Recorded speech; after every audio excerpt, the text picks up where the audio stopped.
जीवन सब ना गोटे कथा मन रखु सफलता पाइबा गले ना आमको कष्ट करा पड़ता है।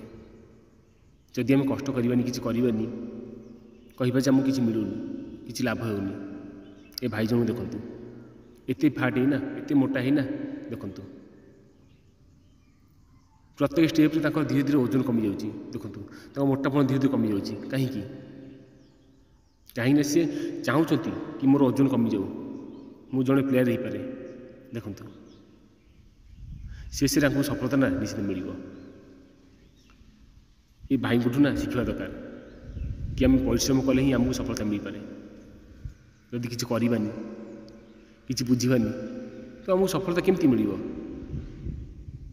ये भिडियोटी ना शेष देखु देखु शेष सफलता ना निश्चित मिल। देखु से भाई को सफलता निश्चित मिल पारा। आम कष्ट कले ही आमको सफलता मिल पार। मन रखु जो पता आम कष्ट करवानी ना से पर्यंत आमको सफलता केभी मिलनी।